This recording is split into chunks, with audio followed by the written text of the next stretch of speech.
नमस्कार, मी डॉक्टर मच्छिंद्र बांगर महाराष्ट्रातील आणि देशातील हवामान परिस्थिती संदर्भात ताजा अंदाज देणार आहे. आपण बघतो की दक्षिण अरबी समुद्र आणि बंगालच्या उपसागराच्या दक्षिण भागामध्ये दोन्ही ठिकाणी वादळांसाठी अनुकूल परिस्थिती निर्माण झाली आहे. केरळ, तामिळनाडूमध्ये मोठं पावसाळी वातावरण आहे.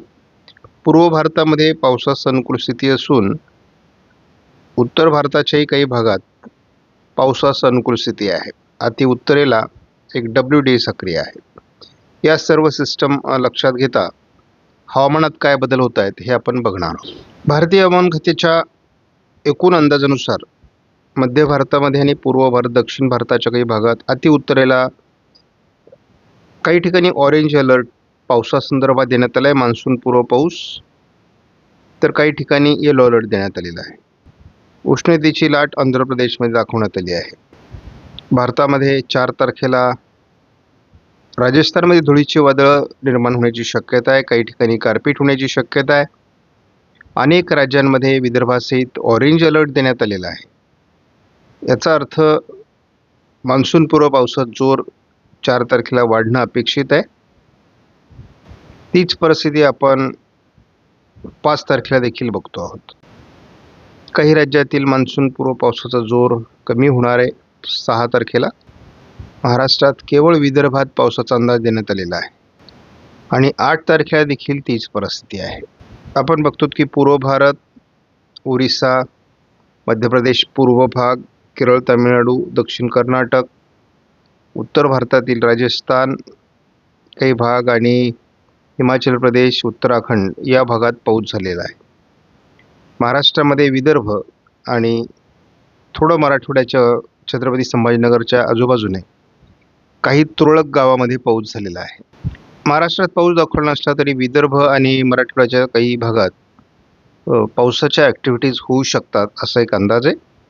मात्र खास पावसाचं वातावरण हे केरळ, तामिळनाडू, पूर्व भारतातील काही राज्य आणि अतिउत्तरेला पावसाची शक्यता आहे. आणि साधारण उद्या देखील विदर्भात पावसाच्या घटना वाढू शकतात. 5 तारखेला, 4 तारखेला, आपण जर बघितलं तर 7 तारखेला मराठवाडा, विदर्भात 7-8 तारखेला पावसाचा अंदाज देण्यात आलेला आहे GFS मॉडेल करून. आणि हा अंदाज 9 तारखेला विदर्भातील काही जिल्ह्यांमध्ये आणि म्हणजे याच्यामध्ये पश्चिम विदर्भ, थोडा जळगाव जिल्हा आणि पूर्व मराठवाडा या ठिकाणी अजून 40 पार तापमान आहे. हे तापमान आज उद्या राहण्याची शक्यता आहे. मात्र चा प्रभाव 5, 6, 7 आणि 8 तारखेपर्यंत, 9 तारखेपर्यंत कमी राहणार आहे आणि याच दरम्यान पावसाची शक्यता आहे. मात्र 10 तारखेनंतर पुन्हा तापमान वाढायला सुरुवात होणार आहे आणि पुन्हा उष्णतेची लाट महाराष्ट्रात तयार होईल, भारतात काही भागात तयार होईल.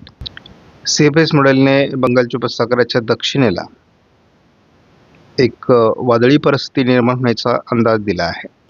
ही वादळी परिस्थिती पूर्व भारताकडे निघून जाईल असा देखील या मॉडेलचा अंदाज आहे. मे महिन्यामध्ये SIPS मॉडेलने फारसा पावसाचा अंदाज यापूर्वी दिलेला नव्हता, परंतु आता नव्याने SIPS मॉडेलचा अंदाज बदलला आहे. भारतामध्ये अनेक विभागात मे महिन्यामध्ये जोरदार पावसाळी परिस्थिती निर्माण होईल आणि दोन्ही समुद्रात मोठ्या हालचाली होतील असा अंदाज तयार झाला आहे. बघतो GFS मॉडेलनुसार दक्षिण बंगालच्या उपसागरामध्ये 9 तारखेच्या दरम्यान एक कमी दाबाचं क्षेत्र विकसित होईल.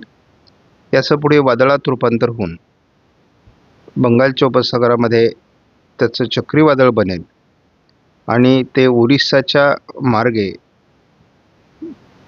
पूर्व भारतावर प्रभाव टाकेल अशा प्रकारचा पहिला अंदाज या ठिकाणी आलेला आहे. ECMWF मॉडेलनुसार अरबी समुद्राच्या दक्षिणेला 10 तारखेच्या दरम्यान एक घडामोड घडण्याची शक्यता आहे केरळच्या आजूबाजूने आणि या ठिकाणी एक सिस्टम विकसित होऊ शकते असा एक प्राथमिक अंदाज येऊ लागला आहे. मात्र या संदर्भात खात्रीलायक या मॉडेलने फार प्रभावी सिस्टम दाखवलेली नाही. GFSने सध्या महाराष्ट्रात पावसाचा अंदाज दिलेला नाही. 4 तारखेला थोडं गडचिरोलीच्या दक्षिणेला वातावरण दाखवलं आहे. 5 तारखेला थोडं कोकण किनारपट्टीला ढगाळ परिस्थिती वाढण्याचा अंदाज दिला आहे. 6 तारखेला विदर्भातील काही जिल्ह्यांमध्ये म्हणजे यवतमाळ, वर्धा, नागपूर, भंडारा, गोंदिया, गडचिरोली या जिल्ह्यात तुरळक पावसाची शक्यता आहे. 7 तारखेला पूर्व विदर्भात काही जिल्ह्यात तुरळक पावसाची शक्यता आहे आणि थोडं जळगाव जिल्ह्याच्या उत्तरेलाही पाऊस दाखवला जातोय. 8 तारखेला आपण बघतो थोडं सोलापूर, धाराशिव, लातूर, परभणी, नांदेड किंवा वाशिम, हिंगोली या भागात वातावरण बनण्याची शक्यता आहे. त्याचबरोबर पूर्व विदर्भामध्ये नागपूर, भंडारा, गोंदिया, चंद्रपूर, गडचिरोलीमध्ये पावसाच्या ॲक्टिव्हिटीज असू शकतात असा अंदाज आहे. ECMWF मॉडेलने थोडं उत्तर कोकणामध्ये ढगाळ परिस्थिती वाढण्याचा अंदाज आज दिला आहे. उद्या गडचिरोलीत थोड्याफार दक्षिणेला घटना घडतील आणि उत्तर कोकणात देखील ढगाळ वातावरण राहणार आहे. एखाद दुसऱ्या ठिकाणी शिडकाव होऊ शकतो. 5 तारखेला थोडं पूर्व विदर्भाच्या म्हणजे चंद्रपूर, गडचिरोली, भंडारा, गोंदियामध्ये आणि कोकणात ढगाळ परिस्थिती असं थोडं वातावरण ECMWF मॉडेलचं आहे. 5 तारखेला ECMWF मॉडेलने 6 तारखेला थोडं यवतमाळ, चंद्रपूर, गडचिरोली, नागपूर, भंडारा, गोंदिया या जिल्ह्यात पावसाची शक्यता व्यक्त केली आहे. 7 तारखेला मात्र विशेष वातावरण दाखवलेलं नाही. 8 तारखेला थोडं सोलापूरमध्ये, धाराशिव, लातूर आणि थोडं घाटमाथ्यावर वातावरण बदलू शकतं. तुरळक पावसाच्या पूर्व विदर्भात घडू शकतात. ECMWF मॉडेलने साधारण 10 तारखेला एक सिस्टम बंगालच्या उपसागराच्या दक्षिणेला बनेल असा अंदाज व्यक्त केलेला आहे, ज्याविषयी आपण कालही बोललेलो आहोत. ही किती प्रभावी बनते आणि कोणत्या दिशेने जाते हे आपल्याला बघावं लागेल. परंतु अरबी समुद्रात या दरम्यान बनणाऱ्या सिस्टम ह्या विरुद्ध दिशेने जातात असा अंदाज आहे. GFS मॉडेलनुसार 8 तारखेला बंगालच्या उपसागराच्या दक्षिणेला एक सिस्टम बनण्याची शक्यता आहे. 9 तारखेला ती प्रभावी बनेल. GFSच्या अंदाजानुसार ही मध्य बंगालच्या उपसागरातून थोडी उत्तरेला सरकणं अपेक्षित आहे. याचं चक्रीवादळात रूपांतर होईल, म्हणजे पहिलं चक्रीवादळ हे बनेल असा साधारणपणे अंदाज आहे. ओरिसापासून छत्तीसगड, ओरिसापासून झारखंड, पश्चिम बंगाल, बिहार या राज्यांवर सध्या त्याचा मार्ग जरी दाखवला असला तरी पूर्व भारतावर याचा परिणाम होतो आणि साधारणपणे असे जेव्हा वादळ तयार होतात तेव्हा बंगालच्या उपसागरातून बाष्पयुक्त वारे हे भारतीय भूभागावर ओढले जातात. त्यामुळे साधारण 15 तारखेनंतर कोकण किनारपट्टीला देखील हलक्या पावसाची शक्यता निर्माण होऊ शकते किंवा महाराष्ट्रावर काही पावसाच्या घटना वाढू शकतात असा अंदाज आहे. ECMWF मॉडेलनुसार कोकण किनारपट्टीला ढगाळ परिस्थिती वाढण्याची शक्यता आहे. महाराष्ट्रामध्ये इतरत्र विशेष काही वातावरण दाखवलेलं नाही, परंतु एकूण ज्या सिस्टम बनतात आणि काल आपण बघितलंय की विदर्भात थोड्या तुरळक पावसाच्या घटना घडू शकतात.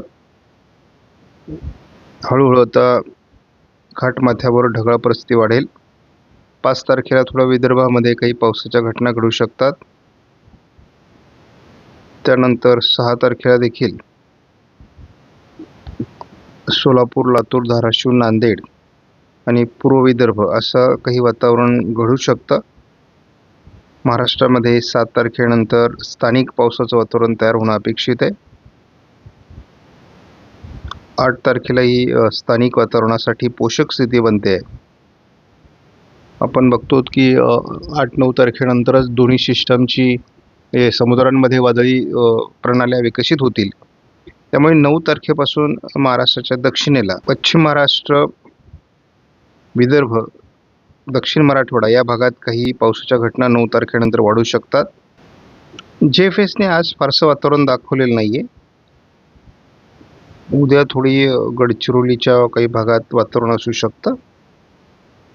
पूर्व विदर्भात हवेचा दाब कमी होतोय, त्यामुळे स्थानिक वातावरण या ठिकाणी पूर्व विदर्भामध्ये 5 तारखेला असू शकतं. स्थानिक वातावरणासाठी 6 तारखेपासून अनुकूल वातावरण तयार होते महाराष्ट्रामध्ये. त्यामुळे मराठवाडा, उत्तर महाराष्ट्र, विदर्भ अशा काही पावसाच्या घटना 7-8 तारखेला घडू शकतात. पश्चिम महाराष्ट्रामध्ये देखील बंगालच्या उपसागरात दाखवलेली वादळी सिस्टम जी GFSने दाखवलेली आहे, ती जर विकसित झाली तर मान्सून हा झटपट पुढे सरकू शकतो. त्यामुळे या वादळाचा प्रभावी अशा प्रकारे उपयोग मान्सूनला पुढे सरकण्यात होऊ शकतो आणि ते पहिलंच वादळ भूभागावर देखील काही राज्यांमध्ये परिणाम करण्याची शक्यता आहे. याच दरम्यान ECMWF मॉडेलने देखील अरबी समुद्रात वादळाची शक्यता व्यक्त केली आहे. त्यामुळे सध्या ही विसंगती आहे आणि प्रत्यक्षात किती सिस्टम बनतात हे देखील आपल्याला बघावं लागणार आहे. आपणास व्हिडिओमधील माहिती महत्त्वपूर्ण वाटल्यास लाईक करा, शेअर करा, चॅनलला सबस्क्राईब करा. धन्यवाद. जय हिंद, जय महाराष्ट्र, जय बळीराजा.